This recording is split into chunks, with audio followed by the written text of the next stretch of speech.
All right, Deck Hockey Focus Quarantine Day, I have no idea, episode 4. We're bringing it back home. We're doing an NBA episode this time. We know you guys really missed the season, and we know you guys are chomping to get out there, especially as the weather's been kind of nice recently. So we've got Pat Levesque, we've got my favorite player, John Scully, and we've got Savannah Necker, a.k.a. Nic Levesque, all joining us today. We're going to talk a little shop. We're going to talk about the upcoming season. We're going to have a little bit of fun and kind of get everybody's mind off of, being stir crazy and things like that. So, Pat, I think you're probably the ranking member here. So what have you been up to? Are you hiding in the Quad Cities? What's getting you through? No, I mean, obviously, first of all, I want to say hi to everybody. Thanks for having us. It's been, been watching and listening to you guys too, at least having you guys on Facebook of your shows give us a little excitement for the deck hockey season to start.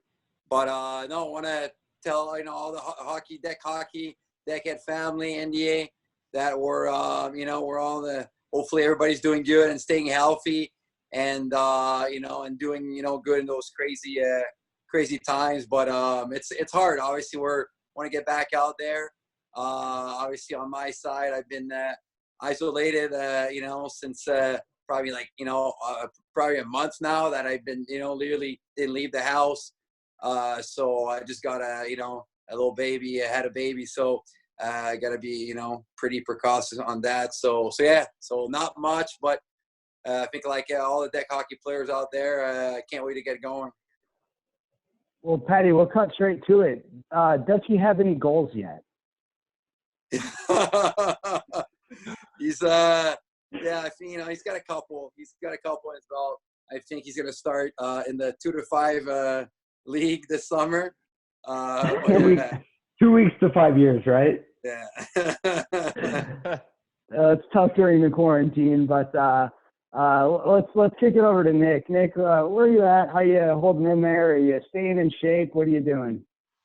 I just got back from the Danbury from the hockey season about now, probably a month ago, probably already. So I'm in Do It right now. Big scoop. I'm going to be officially a member of the Iowa community. Going to move in Quad City full time now in June. So that's pretty exciting. Yeah. Right. So I'm officially how do you call it, an Iowan, or what would you say that? How do you call this? You're still Hawkeye now. No, you're still Hawkeye. I'm a Hawkeye now. I'm excited. So that's coming up in June. So right now, there's not much going on right now. Honestly, I'm trying to stay busy with stuff we're trying to prepare. I mean, me, Scully, Pat, we talk on the phone every other day about plans for the upcoming seasons, ways to make whenever we can start is going to be exciting. So we have a lot of different ideas and stuff like that we're constantly talking about ideas. I mean, you guys know we're so much passionate about it, so that's all we talk about. It's nonstop deck. So we're just trying to figure out what to do to make this season exciting as soon as we get the green light to get going. But other than that, I learned how to play some guitar as we were talking before the show started. So I've been working my guitar, and in the driveway we're working some new stick handling moves. So that's the cool part, though. You don't need a lot. You have a stick and a ball, and you can work on your skills back home. You don't need a deck necessarily to work on your skills. So as long as guys keep working hard back home, as soon as the season starts, we don't have any excuses to be out of shape or not be ready to go. Awesome, man. Well, new Dangles coming this summer, as well as a new album dropping 2020. Everybody look out for it. Possibly featuring on drums John Scully, but we'll kick it over to the other side of the Mississippi there, Scully in Illinois. What's going on, bud? How you holding up? Hanging in there. Definitely itching to get back out there, and just trying to be as prepared as I can to kind of kick the Glencoe League off whenever that may be. Scully, I don't know. It's probably my fault I didn't tell you, but you wore the wrong hat today, bud. I got the wrong edition. Scully didn't make the 2028. He didn't make the team. He's not part of it. 16. Yeah. The hat never came in the mail. No. You don't. Yeah, you gotta be part of the team to get it. I got a sweatshirt, but not a hat. Well, I think Yeah, before we kick this whole thing off, I think, Pat, we need to say congratulations to you and Sam. All Thanks, right. guys. King Louis. Thanks. Got to keep growing the deck hockey family, you know. So Yeah. no, it's gonna be. I'm excited to bring him to deck and and just get him involved in that world and watching some good deck hockey games. So yeah. Yeah, I mean, clearly Pat focused there. The kid's 5 minutes old, and Pat's already, trying to get him on the deck and ready to go. But congratulations to you and Pat, or Pat, you and Sam. Thank you. Well, it's important to mention too, just I think something that everybody's missing, in every state, everywhere, including especially the Quad Cities, is that kind of family environment. And, you love them or you hate them. You see the same people night in and night out. You're always at the deck and, everybody's always hanging out, even if they don't have games. I think that's something that we're all missing. And, how are you guys getting through it as far as dealing with your hockey situation? I know, Nick, I think I'd seen you guys doing a little NHL, doing sort of a Danbury thing there. Are you guys playing some games, streaming them and stuff like that?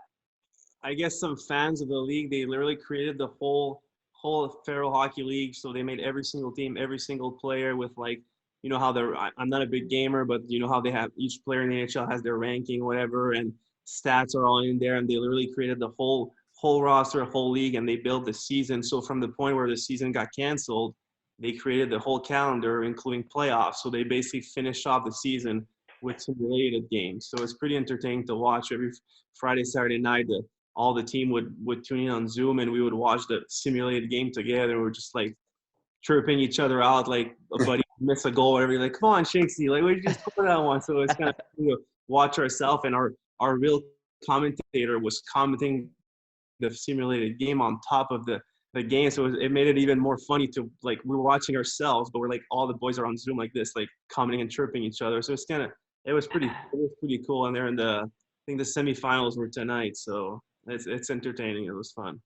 Yeah, that was a super cool setup they did and stuff. But it's pretty tough if you think about next season, how their first season as a team and stuff, and they came literally from nothing and where they were at, finishing number one, and it's tough because they were top contenders, and having to end a season like that you see you have a legit chance of winning the cup is even harder than if you're not contender, So but yeah, that was a cool aspect that they did, at least to create a little fun, for the guys and for the fans. Well, that was actually kind of going to be my question, was how does it what does it feel like just having it in so abruptly, because you guys are rocking and rolling, you and Johnny Ruiz out there in Danbury, and Scully, you guys won last year at Waterbury. How does it feel just have everything cut off? It was tough. I mean, like I said, 2 years ago, when me and Scully played together, we won the cup together in Wartown. It was unreal. And then last year, obviously, everybody knows that I didn't get to play last year with the injury. Scully played for Quad City, and then this year, I thought it was man, I could go 2-2, and our team, I think we had everything it took to win. We had an amazing, talented team, but we had also, for me, what the most important part is the team chemistry always. And our team was just a family. Scully came in a weekend with us in Carolina. We played in Bloomington. A lot of the Quad City people came to see. It was awesome. And a lot of good support. We got Scully down for that weekend, so it was just awesome. And it was the Carolina Thunderbirds, who were the defending champs from last year. And I think they had lost one game prior to that weekend in Bloomington.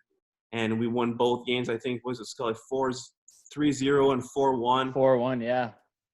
Blew them out and stuff, and then just from then our season just nonstop winning. I think we beat Danbury hockey is something that's very old, and you guys probably know about the Trashers and all that, those crazy stories there, but we beat a record for the most consecutive wins in all pro hockey history in Danbury with 12 wins in a row. I mean, we were just killing it, beating records, and especially like Pat was saying, as a expansion team, a brand new team starting from scratch, it was something very special going on there. So it was very hard when we found out the news that the season was canceled. So it was tough on the boys.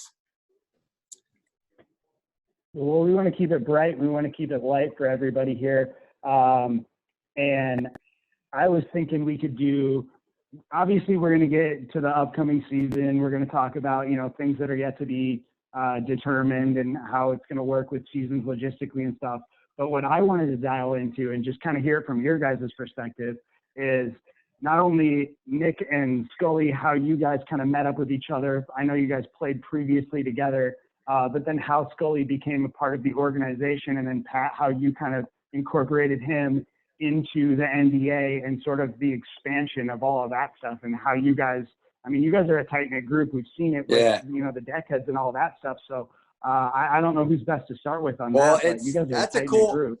That's a cool story, actually. And it started obviously a couple of years ago, and Nic was playing, and I mean Nic could tell the story too, and Scully, but I remember because Nic was like, we were in the season here in the Quad City and stuff, and we were building a team to go to the first one. We were building a team to go to Louisiana, and then Nic is like, "Hey, I got this guy I'm gonna add." I'm like, "No, you're not. I'm gonna add Scully." I'm like, "No, like I'm not sure he's gonna be good enough. Like, who's this guy? Like, I play with him, right, pro." I'm like, I'm like, I don't like new guys when I've never seen them play yet. So Nic is like, "No, it's good. We'll give him a shot. Give him a shot." So I'm like, "All right, it's fine. We'll give this guy a shot." Like, I wasn't too like, but long story short, obviously we go to Louisiana, and then just Scully, just as you know, Mock, we're part of the team. We just played unreal as a team, had a blast, and I think he created that passion, and then we obviously became really close buddies, and Scully built that passion for deck hockey with the other and came to our tournament here and just kept playing, and then after that I'll let Scully finish it up too, but that's how kind of like the funny story that started from a team, a little tournament, from a no-name, kind of like a player I didn't know, and then he created a name, and then the rest is history, I guess. Yeah, I remember when I first played with Nic. It was our rookie year, and Pat ended up playing a couple of games with us. So Pat was playing these couple of games, and he would just be talking about deck hockey all the time. You could just tell how passionate he was. He's like, "Hey, you guys ever play deck hockey before? Like, it's the greatest sport in the world. It's so great." He's like, I was done playing ice hockey, and now deck hockey is like, it's just taken over my life. I'm so passionate about it. And so I was kind of like, who is this guy and what is deck hockey? And so Nic ended up calling me the next year after the season was over and said that they were putting a team together to go down to Louisiana. He's like, "Hey, do you want to come play deck hockey?" And so I had kind of heard about it from Pat and Nic, and this is a chance to go for a weekend, play some deck hockey, and hang out with these guys. So I was like, I really don't know anything about it for the most part, but let's give it a shot. And it ended up being just an absolute riot. The tournament was great, and they ended up getting me a game in on Thursday night. I subbed in. It was my first deck hockey game, and pretty much right from the start just fell in love with it. And it's kind of, I think your line was you and Maki. You were in line with Maki, right? Yeah. Mock was my original line mate in Louisiana. We did pretty well. Had a lot of fun, that's for sure. Yeah, I didn't do a whole lot that weekend. I had my moments, but that's not even where I was going with this. I was going to say is, like, to Nic here, what is it about Scully versus all of the other players? And we've seen you now kind of bringing Ruiz in, but what is it that Scully or Ruiz jumps off the page to where you're like, we need to bring this guy and get him in a part of the system? Because obviously your recruiting is, A1+. I think it's the style of play. Like, to me, I think it's always funny when people say, like, "Oh, I'm great at ice hockey, but I can't play deck. It's the weight of the ball." Like, it's just, to me, it's just funny excuses when I hear that, because if you have skills on the ice, your skills are going to translate on the deck. Like, if you have a good shot on the ice, you're going to have a good shot on the deck. Like Ruiz, he had an unreal. I remember him the first time I saw him was in Quad City in the national tournament when he played for the Gods. And to me, Ruiz's biggest strength was his shot. He was a good all-around player, but what stood out was his shot. And this year, for the first time, I saw him skate, and even more about that, I brought Ruiz, right? We were talking all summer, and he was in Fayetteville, and he called me. He got released from Fayetteville. So I ended up getting him to Danbury, and I had never seen him skate. And our head coach in Danbury was like, "You know this guy, whatever." I'm like, "To be honest with you, I've only seen him play deck, but from my experience of deck to ice, I have a feeling he's going to be good. He's going to translate well to the game of ice, and it's the same way both sides. You know, Scully had only seen him play him ice. I knew he would be good on deck just because of the style of play. But like I said, Ruiz, his strength on deck is his shot. Well, on the ice is the same thing. He's a sniper, right? So I think it translates one way or the other. And with Scully, it's just his style of play. I'm sure you guys saw him play ice hockey last year with the Storm. He's a strong two-way player. He's not necessarily going to be the flashiest guy to stick handle around guys, but he just does every little detail right. He's always on his guy. He'll finish his hits. He plays physical, doesn't make risky plays, puts pucks to the net. He's a great team guy, defense, offense, you know, whatever role you need him to do, he's going to do it. So I just had a good feeling he would translate well to the sport of deck hockey, and obviously it turned out to be a great deck hockey player. Thanks, buddy. Yeah. I mean, obviously on top of that, we were close. And like I said before, I think for me, it's always the team players is the number one thing. If you're not a team player, you're never going to fit in the system. You're never going to be a good player on a team. So Scully, like I said, he was a two-way guy, great team player. So that's what the main reason why I said, let's bring Scully in. Just being a good human being, good teammate. That's the number one thing.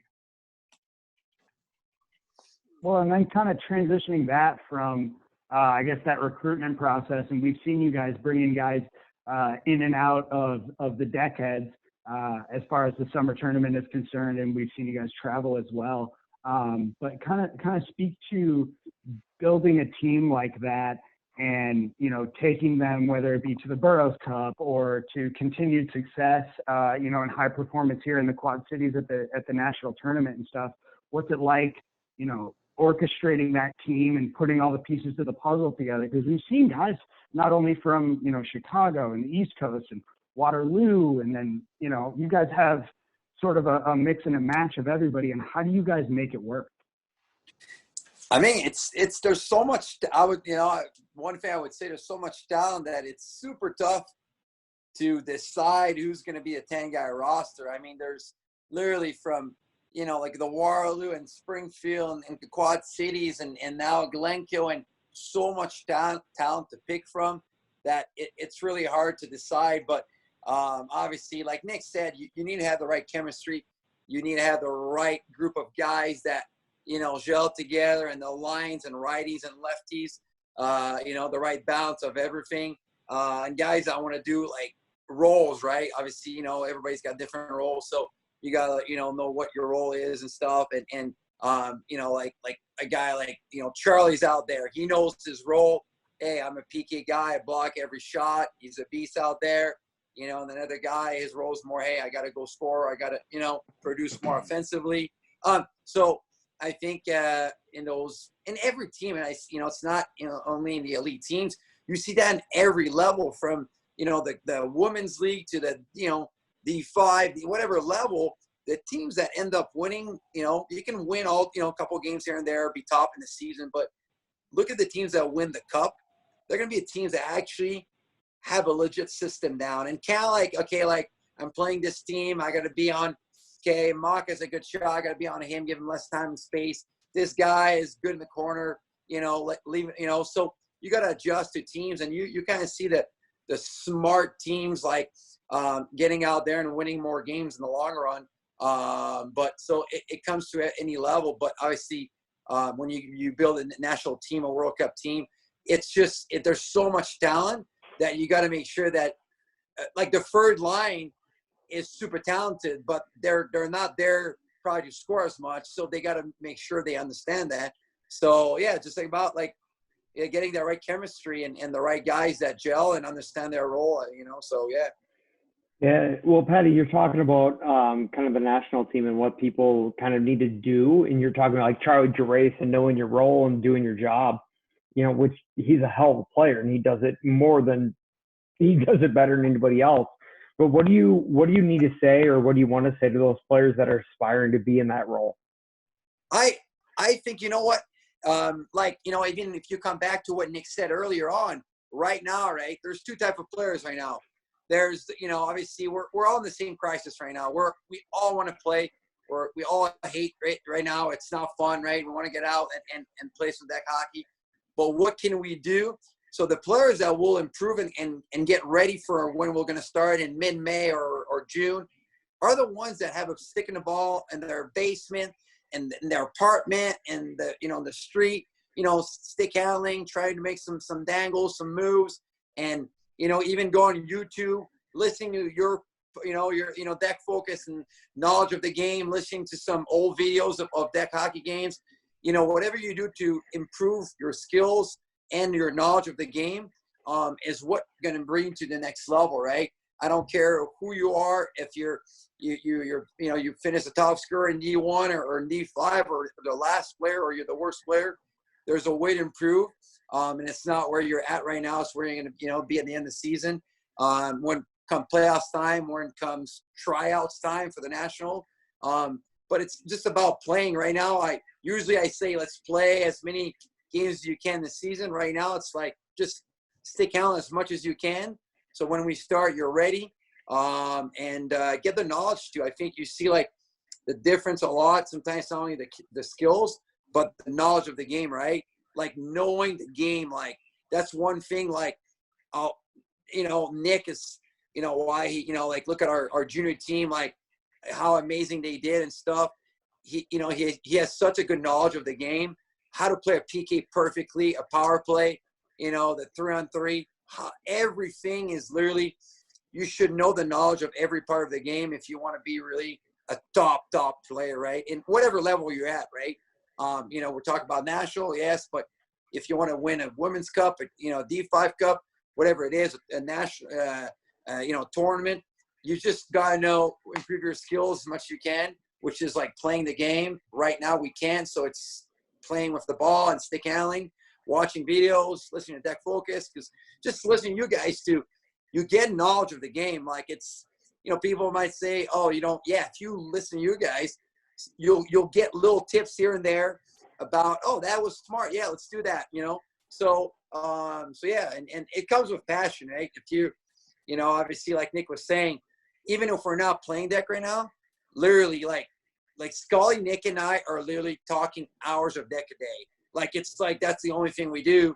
So we're keeping our knowledge there and stuff. And obviously we're passionate, so we just want to get ready. But yeah, so yeah. No, I think it's exactly what Nic was saying. You're saying team chemistry, which obviously bleeds into every single level of the game, whether you're a beginner and you're playing with friends, but you're somebody who's, maybe we were on the same soccer team or the same basketball team, and we know how, we operate in space, or you're two guys who played ice together at a professional level, and, you guys understand how to work amongst each other, and that can elevate maybe what is a good player into a great player. But you spoke a little bit about, some of you guys' past wins and past tournaments and stuff. And I was hoping you guys could share a little bit of what's behind the scenes with not only the deckheads when it comes to the summer tournaments and some of the things that we've seen there, but also maybe Team USA 3-on-3. So I'll kind of let you guys spin it from there, because I know you guys all have lots of experience that way. So maybe Nic, you haven't spoken in a while, so let's hear what you have to say. Tell us about the deckheads and Team USA and stuff like that. To finish, it's I feel like it's all the same thing, but to wrap up kind of Shaq's question about how we pick national teams and stuff like that for people aspiring to go at that level, whether it's men's, juniors, whatever, U16, U18. Obviously, we're hoping for masters, maybe a women's team in the future, but whatever level it might be, we're not necessarily gonna.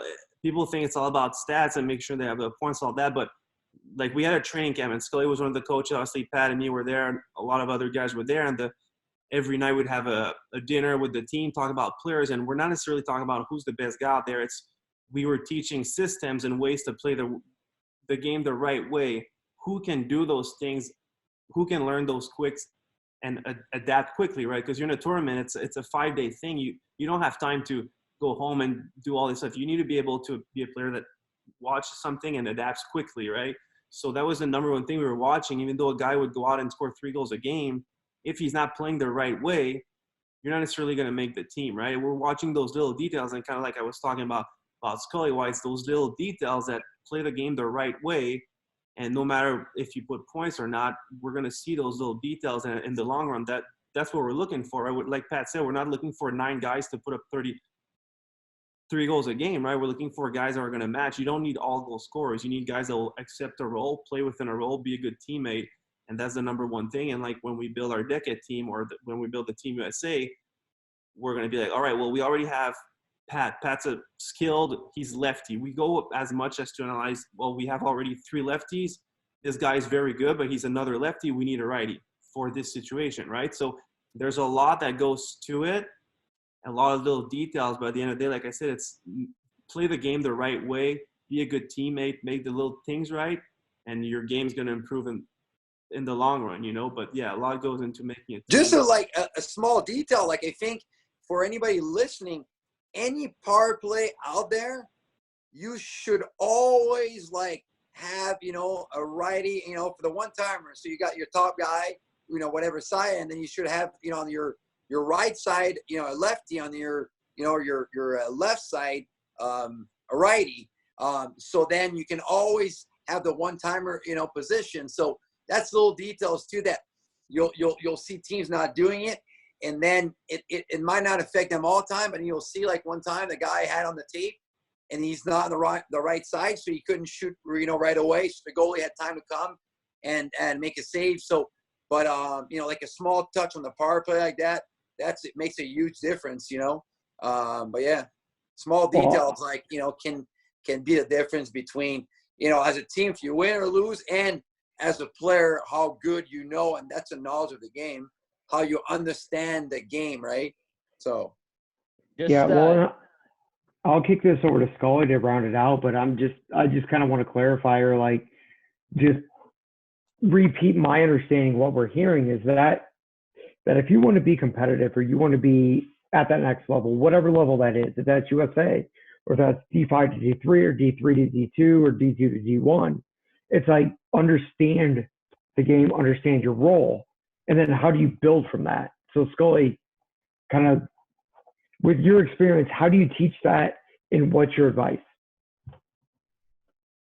I mean, I just kind of with processing the whole game and having a passion for it, you know, there's certain things that you can do even if you don't have all the skill in the world, and you know, you want to be the best player you can, and I think that's, you know, just the passion for it, you know, is one of those driving factors. And you can tell with how Pat and Nick go about their business, and you know, playing deck hockey, whether it's, you know, just in a tournament or season long, like they do their homework. And I remember we'd be at Pat's house after one of the national tournament games, and we'd be sitting there and we'd rewatch the game 5 times, just, you know, certain little plays and what pass was made here that, you know, could be adjusted, or even just anything up to line matching. So, you know, I just like to put it out there that Pat and Nick really do their homework. I mean, they look at everything from stats, the way that a guy, you know, positions himself on special teams, things like that. So it's pretty cool to see the passion that they have for the game, and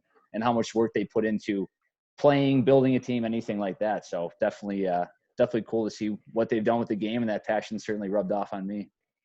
Right. Well, that's the best and worst answer I've ever heard. It's a typical hockey answer. But one of the questions like we want to talk about now is like, we're all, with the exception of Scully, we're all within like 5 miles of each other, right? So what the hell are we going to do next month? So obviously we're all in, it's crazy. Like, you know, I was talking to Nic and Scully, and I'm like, we're like in the movie right now. This is like never seen, and hopefully it'll be, you know, last time in our lifetime we see that. It's, you know, so really we are hoping, we're still, you know, on our side, the Iowa side, government will make another announcement April 30. RC, we're thinking always are the security of our players and stuff. So so the next like I said, April 30 is when she's going to announce again what's going to be the future for, you know, for us. So we are hoping, crossing our fingers, that mid-May, early June will be a time, but that's just like what we hear from the city and stuff, and you know, from the inside, it could change, but we're again, we're right now we're playing. We're going to have some fun. Obviously, no matter what happens, players. We're going to have an amazing season. We're going to mix it up a little bit from the past because we have a couple months delayed. But no matter if you start mid-May, we start June 1st, or mid-June, we're going to have something really cool for you guys. Nice. It's going to be a little different challenges and season type of deal for certain levels. But so we're excited. So again, stay positive, work your skills and stuff in the driveway. And then hopefully we'll get more news, more official news, like May 1st, once the governor announces, like, again, what's going to, go on, what's going to happen. So yeah. I think you officially announce, you can't talk if bad what you want to say. It's going to be one season, right? You want to kind of talk about it a little bit, or that? Yes. No, yeah, go ahead. It'll be fun. Go ahead, Nick. Announce a little bit the new challenges, and it'll be fun. Obviously, like Pat said, like nobody knows. Like we wish we had specific answers saying, yeah, we're going to start this day, but unfortunately we're on this together. Like Pat said, we have no idea when we're going to be able to start. And again, we're not going to rush things. We're not going to start before it's safe. But as soon as the state says, hey, it's safe to go out there for everybody, then we're going to be ready on our side. Like I said, we have different scenarios for whenever we start. So depending on the day we start, there's going to be a different scenario, right? But it's going to be one season for sure. So obviously we're planning on a longer season, which is going to be I think it's going to be exciting for the teams that have the divisions, which are a lot of teams. So in the past, with a 12-game season, there was divisions with 15 teams, some divisions with 20 teams. So you didn't even get to play every team once. So now with this lot more games in the season, those divisions are going to be able to play against every team within their divisions, and we're going to make a bigger playoffs. It's going to be a little more exciting in that way, because obviously, what do we prefer? It's playoffs, right? That's what we play for. So the season is going to be longer, but it's going to have a bigger meaning because the playoffs are going to be a little more. Yeah. Right. And then for the divisions with less teams, say D1, D2, where we have 4 or 5 teams, we have I don't want to say too much, but we have a lot of things in mind. One of the things, just a little scoop, is going to be a mid-season kind of challenge tournament, and there's going to be more involved, and obviously more details to come. But we're just ensuring you guys that we have a lot of ideas, and like we said, every day we're brainstorming. We do not know a date, but we do know what's going to happen based on the day that we get to start. So the only thing we can control is when it starts, how exciting the season's going to be, and it'll be fun regardless when we're available. So yeah, well said. Yeah, trust us. It's going to be, once we get going, it's going to be unreal. It's going to be a little different, and different challenges and different ways. I think, the levels, like Nick was saying, that are above 10 teams, they'll play, everybody at least once, maybe a couple of teams. So create that rivalry a little bit more. Even learn, they're going to be able by playoffs to have seen every team play against every team. So adjust for playoffs, how to win against, certain teams. So yeah, it'll be a cool new challenge, I think. And so I'm excited to, again, to get going and see, how the teams do, and with that new type of one season deal. So yeah. Well, and that's the most important thing I think that everybody wants to hear, is that there is a light at the end of the tunnel. We don't exactly know how far away it is or what's to be expected, but for every scenario that could present itself, there's a plan in place. So we'll let you know which one kind of ends up playing out, but there will be deck hockey. We'll get you guys your fix. We know you little rink rats want to get out there just as bad as I do, just as bad as Pat and Nick and Shaq and Scully and everybody wants to get out there. So we'll get out there. But what I want to talk about now is sort of we see a lot of guys from the East Coast. We've covered a lot of 5-on-5, and I want them to kind of hear the story of Quad City deck hockey and how it started from almost nothing. The equipment was not so great. I myself thought, ball hockey, what is all of this? And now, it's Team USA, it's a national tournament.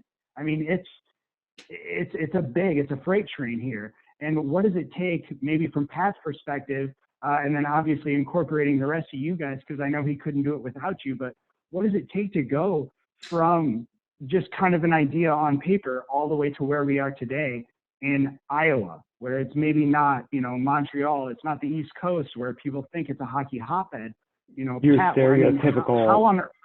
How on earth did you do it? Well, I'll tell you, it's passion. I mean, it's funny, like when I got here, well, I started playing back home, right, and fell in love with the sport. So, and then I was playing here for the Mallards, and there was nothing like it here. So I'm like, you know what, I need to get that going. This is too cool. And it really I was still playing pro, but that was became my number one passion.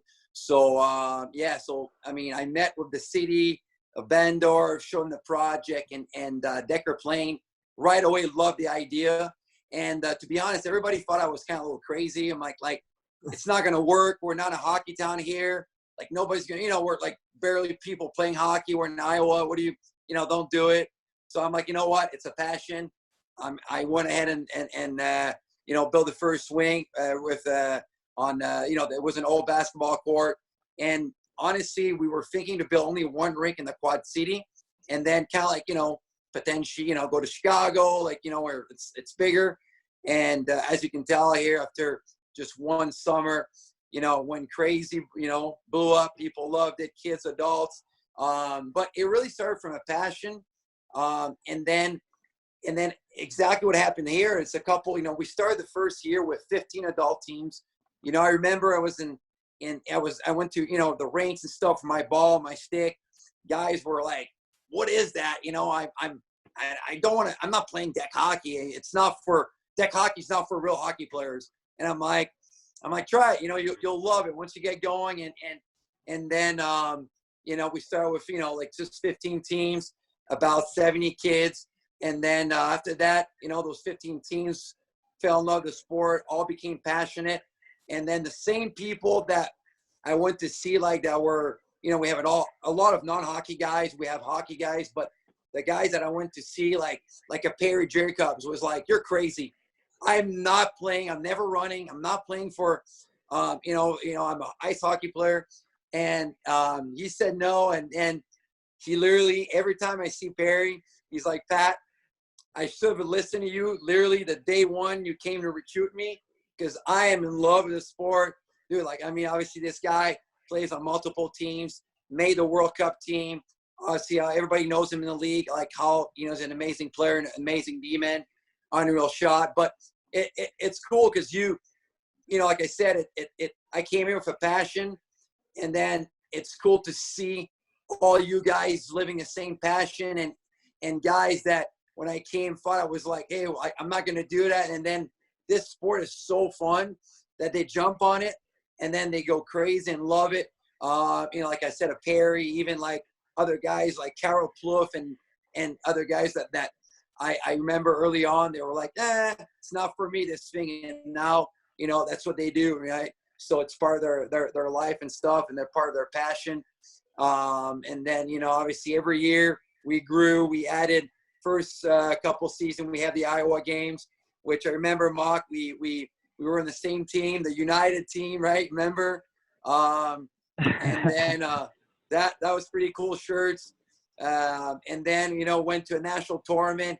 And how amazing it is. It's cool that Quad City, no matter how, big we get, right? We're in Waterloo, we're in Springfield, we're expanding to different areas in the near future. But Quad City is always the baby. It's always going to be the one hosting the huge national tournament. So it's pretty cool for our area here. We have, teams like traveling from Canada, from all over the United States to Quad City for events, competing against our local guys. So I again, coming back from a question, it came from a passion, and now it's fun to see everybody enjoying the same thing. And not only adults, it starts at 2 years old. It's not only the guys, it's the women's. I mean, really, the whole family can enjoy. It's a family entertainment. You go up at night, you watch games, you hang out. Some people drink beer, kids, share around. Weekends, it's the kids. And so everybody, it's a way for all of us to stay young, compete at our own level, right? No matter if you're an elite player, played pro before, or you never hold a stick in your life, there's a level for you to enjoy, stay healthy, and have a blast doing it. But it's I think that one of the coolest stories though is like a story like Perry, like those guys that I remember in 2012. I was going in the locker rooms at the Our Wireless and River Edge, and they literally was like, "Get out of here! We're not doing that. We're hockey players." I'm like, "Trust me." I was one of them, man. I was one of them. I'm like, "Trust me, guys. I play Talking tennis in the with pro, shower. and I play tennis with pro hockey, and this is legit." And they're like, "No, we don't trust you." But then again, I mean, it's amazing seeing stories. And it happens to everyone. Scully we were playing freaking pro ice hockey, and I keep talking about deck hockey. Deck hockey. It's like, what are these two brothers like talking about? Like, well, you guys hyped it up so much, I had to at least check it out, and here we are. It's amazing, if you think about it. Look at you guys, Deck Focus. It's just like, dude, and then you guys are known everywhere. Like, you guys call a guy in Tampa Bay, a guy. I mean, it's just starting. Like we're still a baby. We're still a young, right, super young sport that keeps growing. We have, obviously new location, like I said, but look at you guys. Your podcast is growing, and people, from everywhere, on your, join your show. So it's been amazing and stuff, and to live with all you guys and live the passion with everyone, right? And we're like a deck. We're like, again, a big family. We were rivalries on the deck, right? We play against each other. If, we hate each other, but out there, it's like after, it's like, dude, this is amazing. And we're enjoying a passion all together. And the other thing, again, it's the family too. That's cool. It's like families enjoy a passion together. Like literally the moms on Monday night, the husband or the friend plays on a weekend night, and the women's play mixed as well, and the kids the weekend. Literally, the whole family. I see the whole family there all week together. But no, it's just been an amazing journey and passion and so yeah. Yeah, no, and I think it. Go ahead, Jack. I kind of want to go back to Scully real quick, and I kind of like the best and worst answer ever in his last response. One is it was genuine, but it was also a very canned hockey response. So no canned hockey responses. Scully, what took you from what the hell is this to I love all this and I want to be a part of it? Well, I kind of touched on the first game that I went out there. I was playing with Nic and had an absolute blast right away, but. You guys really just kind of sucked me in with the whole atmosphere and just seeing how into it everyone is. And, it was something that really kind of got me going. I wanted to be a part of that, and obviously growing the game. And, Pat and Nic talk about having deck hockey is something to do off the ice. And I was kind of looking at it the same way. And, I was pretty pumped to, sub playing all these tournaments. And so, I kind of talked to them about possibly getting something going in Chicago, and that'd be a way to grow the game. And it's a way for me to keep playing deck hockey and play all these games and stuff, but also to let other people get in on the fun and give them a chance to experience kind of what you guys are doing in the Quad City. And you see, like Pat said, the whole family's coming out and enjoying it together. And athlete, non-athlete, ice hockey, never played hockey in your life, whatever it is. Everyone can kind of get out there. And so that's what was really appealing to me, is that anyone can play. And that's what's so cool about it. And it's kind of been something that's really got me going. And I'm pumped to get things rolling here. And then I think too, adding to Scully, I think he's in a conversation with some really top end high schools that want to join the Glencoe Deck Hockey program. So we better be ready down here in the Quad Cities and Waterloo and Springfield, because we have some nice new competition arriving from Glencoe. So for our young guys here, our Stoney, Kramer, and all those guys, we got some high level coming from the area of Glencoe. But and that's the beauty of it too, right? As we grow, and we grow in Cedar Rapids and other places, right? That it's just like more and more competition, and with the live stats, right? you know, you want to compete, you want to be the best here in your level. And that's the beauty of it as well, right? Again, I repeat, it's not only for the elite, the guys like Scully, myself, Nick, and guys that play pro before. It's for anyone, right? Anyone can compete and anyone can move up, right? There's any player, look at Carlin, right? You know, and Ben Spark and those guys, right, that literally have no hockey background, and they're competing in the highest level in the Quad City now because they learn the game. They're smart about the game. They know what they're, right, how to use their talent, you know, their speed guys. Well, they take their athletic background and they translate it to the game immediately. Like they understand space and, you know, transition and how to position themselves defensively, offensively. And I mean, you said it, Colin Carson's like, you go in the corner with him, my bet's on, he's coming out with it. And that's the thing. It's cool that, you know, there's a level for everyone. Everybody, you know, they can stay on a level, they improve there, or even guys like that, Colin and Ben, they come from no hockey background, they play in their highest levels. But no matter where you're at, you're in shape, you're not in shape, there's a level for you to enjoy and have fun, family. But it's cool. Again, you know, like one of the best stories is the Perry Jacobs story I do. Cause like, I remember I 2012, I Facebooked him. I'm like, hey, you want to play deck hockey? And not gonna lie, he never responded to me. I was like, literally never responded to me. And second year, same thing, never respond to me. And then, so it took him second season and then join. And then again, he's like, again, it's a fun story because, you know, he's like, you know, on multiple teams, travels to Slovakia, like, you know, goes everywhere for tournaments. So it's again, it's a sport that you know, I think creates so much passion in all of us and keeps us young. And the live stats make it so real too. And that's how I fell in love with the sport. I remember I was the same way when I was in Quebec. One of my buddies was like, come and play DAC. And I'm like, you know, what is DAC? I play pro, went to play. I always remember. I looked at my stats after the game. I'm like, this is the best thing ever. This is the coolest sport I ever played. And then since that day, you know, it's history, right? I mean, I go crazy over it. And it's fun to see you guys start, you know, the deck focus, you know, and you're known everywhere, and the passion from all across the league. And so yeah.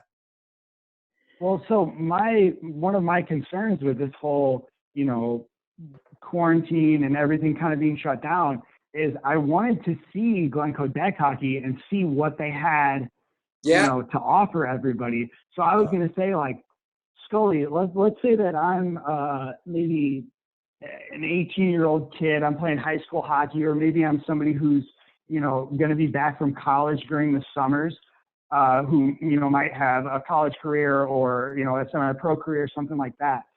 Pitch deck hockey to somebody like yourself or myself or any of us that might think, you know, ball hockey, what is ball hockey? Why should they get a hold of John Scully and join Glencoe deck hockey and, you know, become a part of the family essentially? Sure. That's a great thing to bring up. And what's so cool about deck is you work on your cardio and you obviously the stick handling and not only that, but you're competing. And that's something that you don't get when you're just going out on the ice and you're doing your drills, or, you know, you're just kind of going through the motions. You know, you're not really able to hit anyone. You know, it's tough to really get the battles going as much as you would in the deck hockey atmosphere. So you get out there, and I mean, we're just kind of getting going here, but I imagine that the talent's going to be really, really good in Glencoe. I mean, right in the area, there's all kinds of big time hockey programs and, you know, top end guys coming out, and, you know, just some really good all around athletes. So I think that, you know, anyone who's looking to get out there, it would,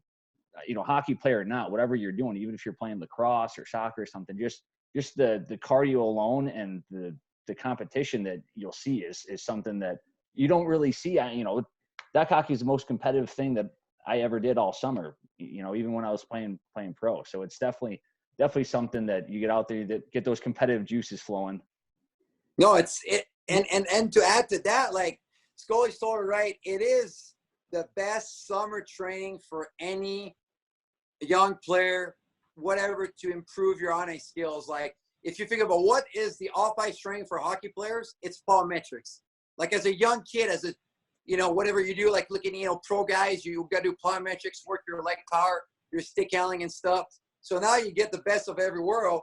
You're playing a real game, competing, like Scully said, at the real level, live stats, so you're really intense and stuff. You want to win, you want to bet.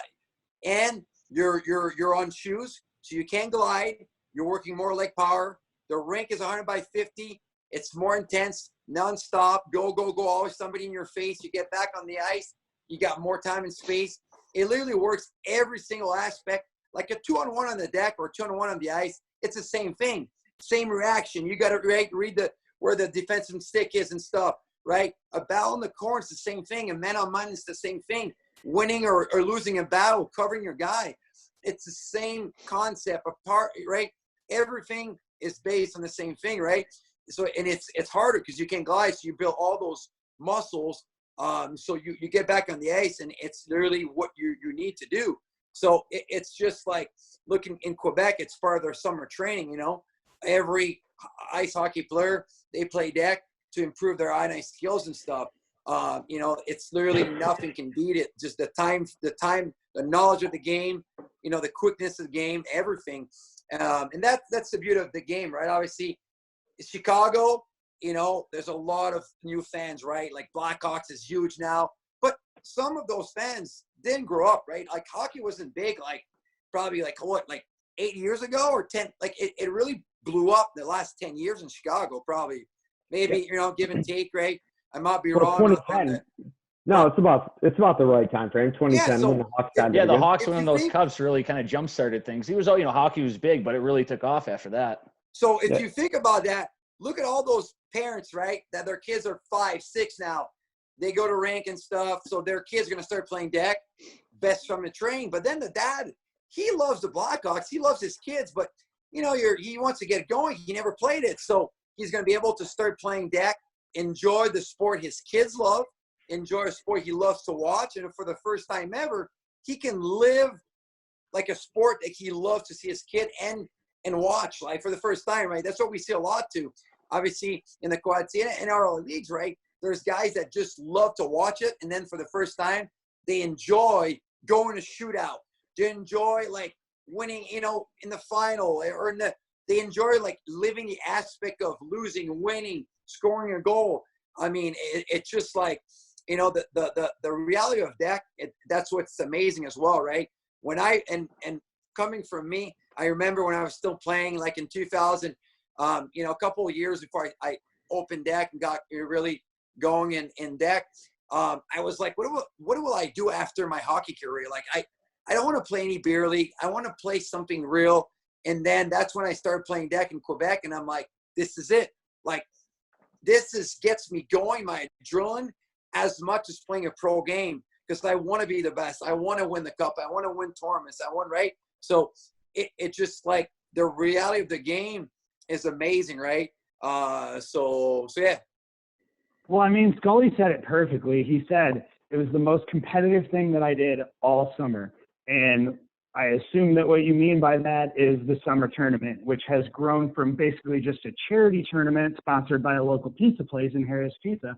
And then now, look at what it is. We've got teams from Pittsburgh coming in. We've got, multiple teams from, we've had some Chicago people coming in. We've got the various NDA teams. Exactly. And I mean, we haven't heard from Nic in a while, but Nic, tell us what it's like for the summer tournament, maybe for somebody who isn't from the Quad Cities and isn't maybe accustomed to the kind of environment and the kind of atmosphere that it is. Even if it's not the D1 championship game, even if it's just like a D3 noon kind of game where it's maybe not seen as the most competitive game of the year, but it doesn't matter. I think it's crazy. I was going to say that earlier about the previous question, how much exposure the Quad City got because of deck hockey and because of it's the whole community. Obviously, it's all the players combined that make it this amazing, right? But like, we'll be in Quebec for a tournament, and people are talking about Quad Cities now. That's how big it's become, right? And now it's in Pittsburgh. Now it's in New Jersey. Ruiz is in New Jersey, and now it's the U18, U16 guys that played under 3-on-3 team. Now they're talking about that in New Jersey and Pittsburgh, wherever it is, and it's Quad Cities on the map now because of that, and it's awesome. It's all because of all the players individually that play in that sport and have that same passion that we all have, right? But like, it's cool to see, like, to your question about the tournament, what makes it huge. Like a guy like Yannick, who plays on our Deckhead team, he's in Canada, which is in Quebec, is obviously the biggest place right now for 3-on-3, and he comes to our tournament every single year, and year after year he keeps saying this is by far the best 3-on-3 event or 5-on-5 event there is. He says there's nothing else like it. He said there's face-off, there's fans, the environment is just, it's you can't have this type of environment anywhere else. And it's fun to see from a guy like him, who he has been to every tournament he's done, right? He's done the one in Little Minster, he's done the one in Pittsburgh, he's done the one in the Burroughs Cup, he's done all of them, and he's won basically all of them with the red light. But still, year after year, he comes to Quad City. He's like, this is the one I work for. This is the one I look forward to every single year. And he's texting us every day. He's like, guys, do you think we're going to have the tournament in July? I'm like, oh, for sure. He's like, okay, like this is the only thing that, like, I do not want to be canceled. It's like, it's the July tournament. He's like, that's the one thing that gets me excited all year round. I just can't wait for this. And then a guy like Jonathan Ruiz, who showed up to Quad City, never played 3-on-3. And Scoop, he admitted to me this year, he said, I prefer 3-on-3 over 5-on-5. I knew he didn't. That's not true. That's not true. I guarantee. I'll challenge that. This is true news, okay? He didn't want to say it in front of his 5-on-5 friends, which is totally acceptable, but I'm going to break the news. He admitted to me that he preferred 3-on-3. Just Well, I'm not going to substantiate that for him because I don't know, but I've heard from a lot of 5-on-5 guys that have played 3-on-3 is they actually prefer the 3-on-3 over 5-on-5. Yeah, and again, it's not competition. Both are great. I was just a little joke to Ruiz, but he did say, he's like, wow, he's like, it's nothing like it. It's just the speed, the shooting from everywhere. He's like, I'm a shooter. I love to shoot. Offense. I scored from everywhere on the deck. It's so, like, you can't stop 1 second because my guy was in that. He was just like, it was just that weekend it was insane. He's like, the fans were like, he's like, it was just going nuts this whole weekend. He's like, it was amazing. And then obviously they couldn't come last summer, but he's coming for sure this year, and he's excited for it. That's another guy that's one of the tournaments he's really, like, talking to me about. He's like, hey, Nick, are you still on for the July tournament? I'm like, yeah, I think we're good to go, blah, blah. So it's just cool to see guys from, like, because we're here. Obviously, it's our third tournament, but we're biased, right? Because we're here. So it's cool to see from guys who've been to other tournaments, who've played 5-on-5, they played 4-on-4, and they've tried our tournament. They're like, wow, like, this is unreal. This is cool. And the thing that comes out the most is it's the community, right? They love our community. They think it's crazy. Like Pat said, and Scully, we're not Quad City is not a hockey town, but I think now we are a hockey town. We made it. Yeah. We are a hockey town. We are. No, well said. I think we were not, but because of all you guys, Deck Focus and all the fans and players and everybody, we are the coolest, badass deck hockey family there is. And it is like like Mitch, like the captain from, the Cowboy, same thing. He's like, we're keep a spot the day after, like, he's like, we're coming back for sure. Cowboys are back. We're gonna have a revenge. Deckheads Cowboys. Oh, that's exactly what I wanted to talk about. That's exactly what I wanted to talk about, boys. John Scully back in the lineup. Watch out, Cowboys. Clean shaven John Scully, so you don't recognize him. Yeah, you got to get Mitch on the show so he can see how he's getting ready for the July tournament. No, we've had him once before. We've had him once before. No, but I was going to ask you guys. So when you're going up against a team like the Gods, who, at least by our fan base is concerned, maybe not so much in the Quad Cities, they're a very well-known team. I mean, there's a lot of footage you can watch on them. You know who's going to be in their lineup. Maybe when they're traveling 3-on-3, it's a little bit different. But what's it like going up against a team like that where you're like, okay, these guys are at the pinnacle of 5-on-5. They're coming to play in our barn, and, we're playing against them right now. How do you guys prepare against them and maybe against a team like the Cowboys when they came here last year? But what's it like when you get one of these teams that's coming from out of state and they're making the travel? I mean, is there an added nerve that you guys sense, or how do you prepare for that? I think to start, I think I know we'll do a lot of videos, right? I mean, look right now. literally we're already talking about lines for July. Like literally, like, you know, like what's going to be a right matchup? Like, okay, is it, you know, Ruse with this guy, or, you know, like it's going to be Scully with those guys, and it's crazy. So, you know, and then when we see gods, obviously, our new teams, if we didn't play them yet, you know, we're going to try to watch a video and see how they play. And again, it comes back to what we talked when we started the episode about knowledge, right? So it's not only about talent, it's about the knowledge of the game, right? And understanding who you're playing against, right? So, you know, you play like dailies, right? Dailies are just a quick team. You're going to play them differently than if you play Crucy Crew, right? With, you know, Nic and Scully in the lineup and, right, and Swish and stuff. So you got to adjust, right, to every team. So, yeah, when those teams come, yeah, it's an unreal. It's all pride, right? We're all in the same, right? We want to represent the Quad City, want to represent the Decade. So when we have the guys coming in town, or the Cowboys, or those, you know, big names and stuff to compete and trying to take away, you know, the cup from us, it's about a pride. It's about, you know, competition and representing, you know, the Quad City and stuff. So, but it's videos for, obviously, we do a lot of videos. We adjust to after the first couple games, what went wrong, what did we do good, you know, and then try to be ready for the, you know, the semifinals and stuff. So, yeah. All right. Well, we're running a little long here, which is okay. Like, we could totally do that. But let's kind of feel like we should have some fun with this real quick and just ask some random questions. Scully, you've done this before. But Nic and Pat, I don't think they have. So Rapid fire? Yeah, let's do it. Patty, you're up. Okay, okay, let's go. I have a second respond. Okay, go ahead. I'm ready. Yeah, best back checking drill. Hold on. Oh, hey, dirty. Go. Yeah, I just asked it. Best back checking drill. Oh. Playing with Corvin as my demon. Play with Get Corvin back there, or Kramer to do it for me, or Scully. I'll take Scully back check from you. All right, Mike, shoot one off. Scully will cover you all day long. But Nic Levesque, what's the guilty pleasure snack that you've been having during quarantine? What's making you fat? You know what I cooked tonight? I made poutine, homemade poutine tonight. You did not. I made homemade poutine. It was amazing. I'm proud of you. Bring back poutine.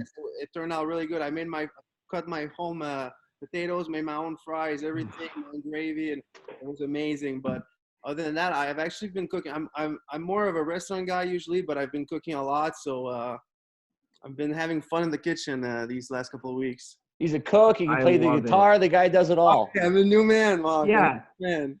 Scully, what's the number one single off of Nic Levesque's first album, his acoustic album coming out this summer? What's it going to be called? Oh, the roof is on fire. I like that title, Pat. I will add that if Nic hears any song once, he will remember all of the lyrics to it instantly. That's like one of the first talents I recognize. We'd be on the bus, you know, when we were playing together, and any song would come up. I'm like, have you heard the song 1,000 times? Like, no, I just heard it once, and now I know all the lyrics. So okay, there's musical talent. Follow-up question. If you and Nic are driving to a big game, what are you guys rocking out to? Crank it all the way up to 11. What's the song?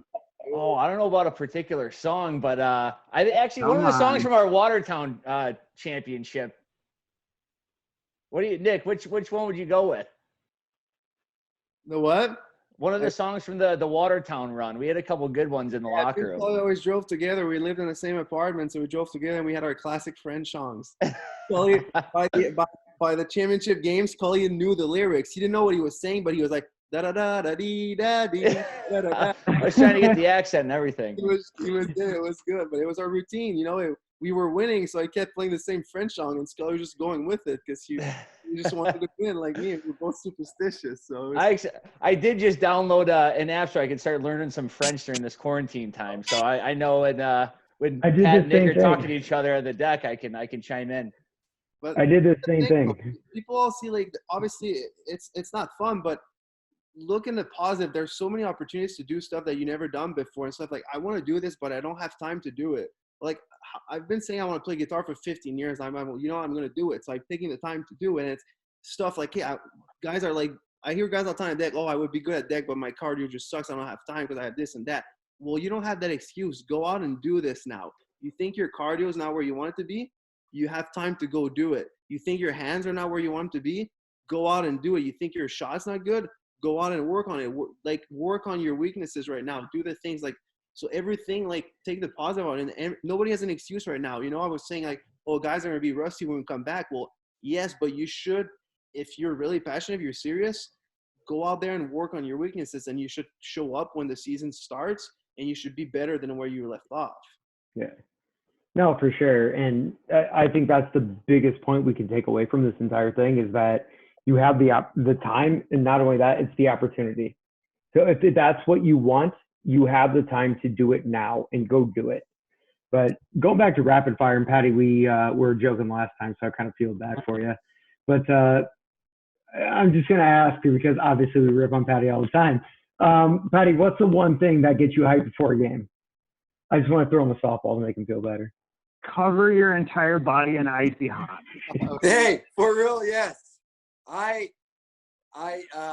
Actually, I started that, well, you know, long story short about the story behind it. At 16, I was playing junior major my first year, and our captain, who was drafted in the NHL, his legs were all white before the game. Like, so he's like, yeah, I put a bunch of, like, ice hot, you know, like the cream ice hot or, you know, on me, and it wakes me up. So since that day, I just started doing that.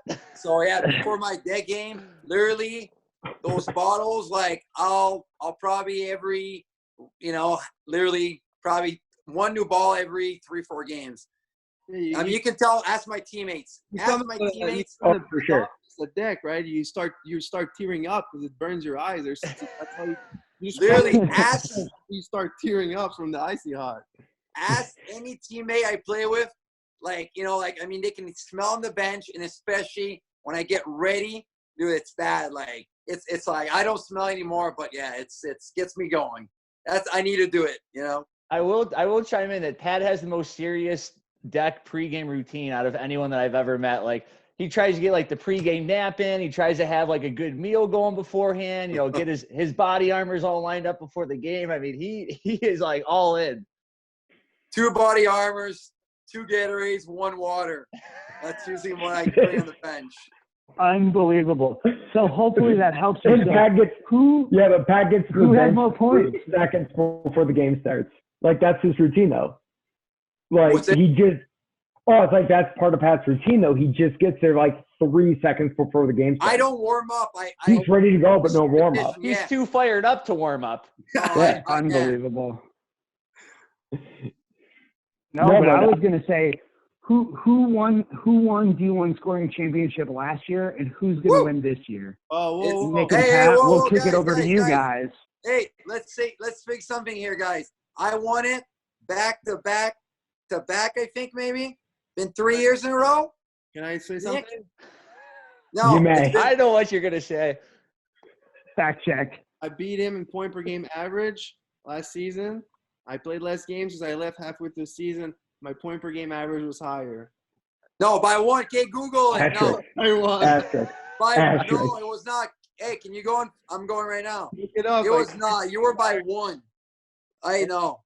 I would like to bring up something though. Yeah, shoot it. Yeah. I did get put on waivers in D2 Plus daily. They decided to release my rights, so I am building my own D2 Plus team. If you're looking for a D2 Plus team, you don't have a team, message me and I'll look into it. I have 4 spots left on my team. Sean, you've been on mute this entire episode. I feel like we should circle back to the original. We already yelled at Sean for this. You know what though? I'm giving Sean a little bit of shit, but it's funny. I reached out. That's the funny thing though, because as soon as the new ranking comes out, you know how it is. We always get a ton of people. Oh, my team's illegal, blah blah. You're trying to screw my team, but it's like it affects everyone. Like, as soon as we won the cup, and I left for hockey, and Daly's won the cup.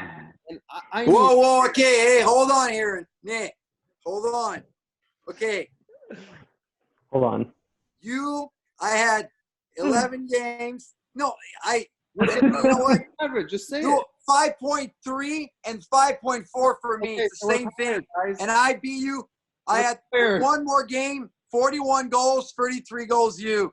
58 points and 54. It's not. What's the So plus I minus? won this one easy. What's the plus minus? And then No answer. What about D2 plus? Who's got a better save percentage?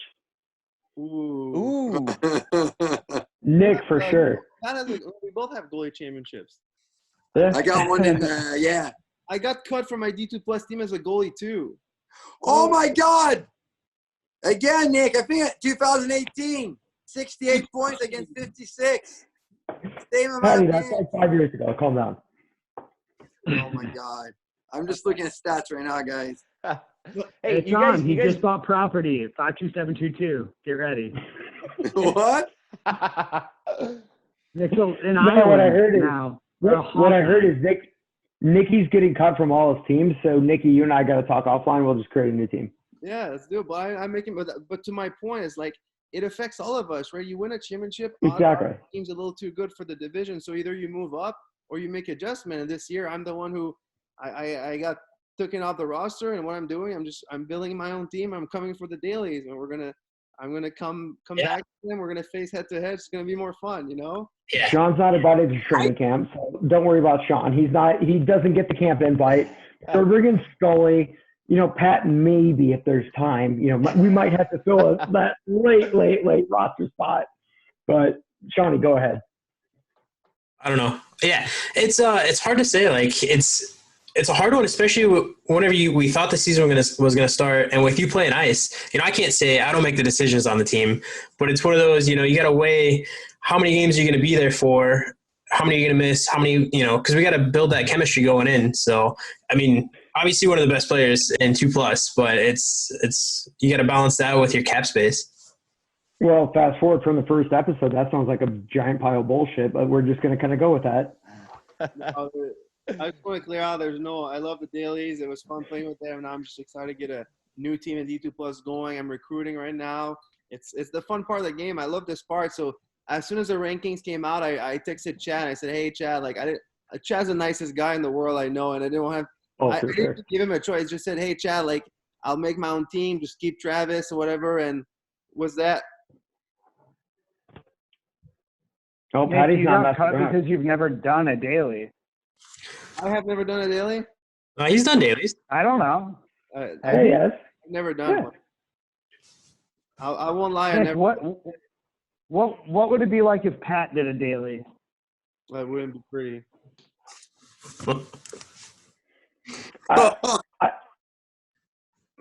Pat has a little glass of wine and. Whew.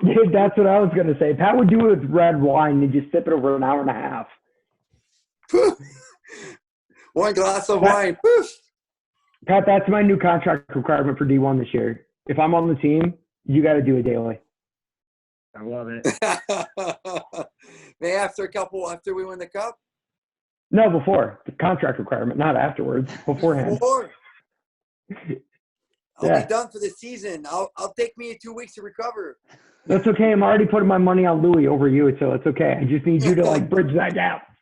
I mean, it's only safe if you do it now, then, or within the next couple of weeks. That way, it's out of your system by the time the season starts. Come on, Sean, you gotta have my back on here.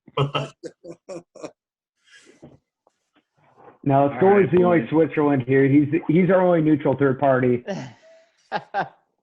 But hey, guys, we have been wrapping or going for a while here, so I think we need to wrap that up. It is pushing bedtime for me.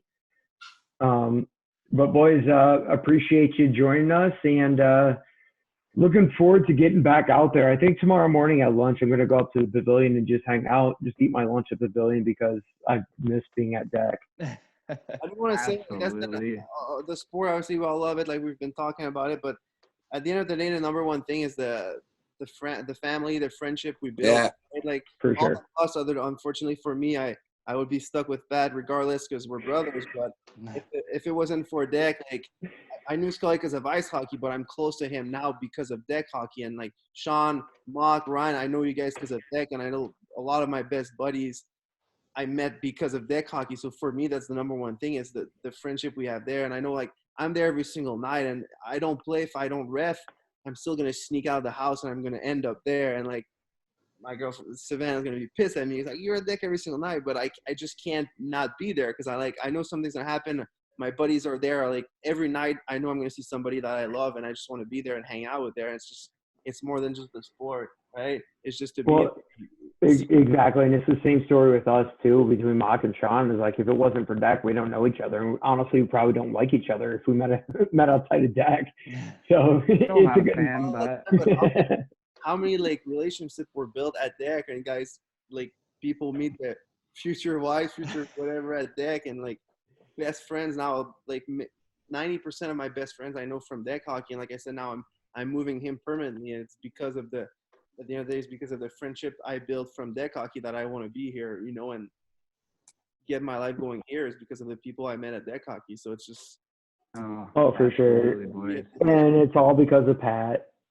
Long distance hug.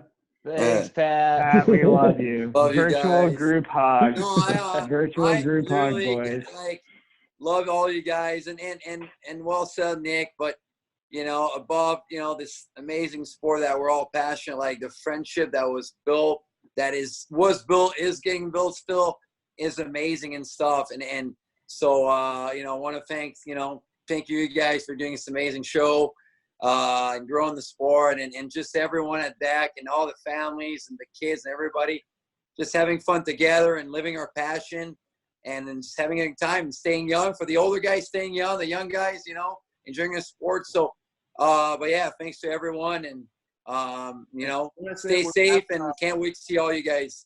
We're gonna do you want to talk about it, Pat, or we're gonna have a little Go ahead. skill kind of a competition. So we're gonna have basically, to make it short, we're gonna have 4 weeks of like little training and stuff. I'm sure you guys have seen a lot of guys are doing like training videos and stuff. So we're gonna try to do 1 or twice a week, post a little video, but a move or whatever.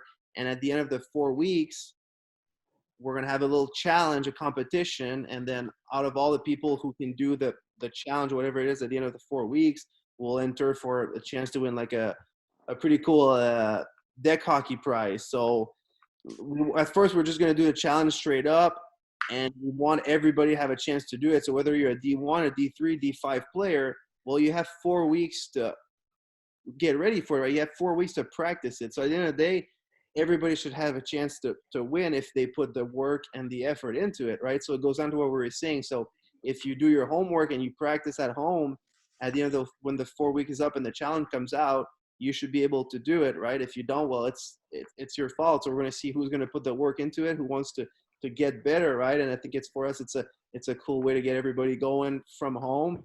And then at the end of 4 weeks, we're going to see who can do the challenge. It's going to be a little fun thing, like we said, between our deck community. So it should be exciting. It should come out starting this week. Kind of like a little. I love it. Basement. Exciting, boys. Mark, that's terrible. Don't mention that. How would we do a side bet though? Like the three of us, Shawnee, Mock, and myself, will do the same thing, but then everybody else gets to vote on it, and then we all, like, whoever loses throws in to a donation of choice. I love it. Yeah, sounds good. Like it. Good. I mean, I feel like I have the disadvantage there, but Take on it. and then I like it. No, I think like Nick said, it's gonna be cool because instead of it's gonna be, you're gonna have a week to get ready for it, and it's gonna be a combination of all those 4, weeks together for the final, like kind of like competition, and whoever's gonna be able to do it. So it'll be fun. But yeah, no, I'm excited. It's a little competition between you three. I love it. I need a little competition. But boys, we're running over time. It's past my bedtime here. But I think the most important takeaways here are there is going to be a season. It's going to be a great season. You're going to get the same stats. You're going to get the same competition that you're used to. Obviously, we'll get some training videos and some competition in the meantime here. But we're still planning to have the summer tournament, which is going to be great. We encourage everybody to look forward to that. But boys, everybody, we appreciate you guys joining us. We miss the whole family there at deck hockey. Even if I talk crap to you during a game, even if we play against each other on the same team. We miss you, and we can't wait to get back out there together. But thank you guys for joining us here. Pat Levesque, father of two. Nic Levesque, Iowa homeowner, property owner, native. John Scully, rising Phoenix, Blanco deck hockey. This is just a star-studded episode. So, we love having you guys on. It's been great. I wish we could go another couple of hours. You know what? It just shows like we can't stop talking. It's just because we missed this part of the Exactly. talking and just. Yeah, just like with any, the people are what make it, and obviously you guys are pretty awesome. So thanks for having me on here. It's great catching up with you guys. Yeah, aerodynamic Scully is going to be pretty brutal in the summer tournament. No beard. I might have to start getting it going now. But, All right, boys. be on the next episode to sing a couple songs. Show you guys my guitar moves and stuff. Just let me know. Get that intro song ready. Thanks, doing the new intro song. We don't pay well, but we'll accept it. I might be making a concert for the July tournament. Instead of playing, I'll be just session. All right, boys. Well, a pleasure having you, and I can't wait to play against you here soon. All right, later, boys. All right, thanks so much. Take Miss you care, guys. guys. See ya. Bye, boys.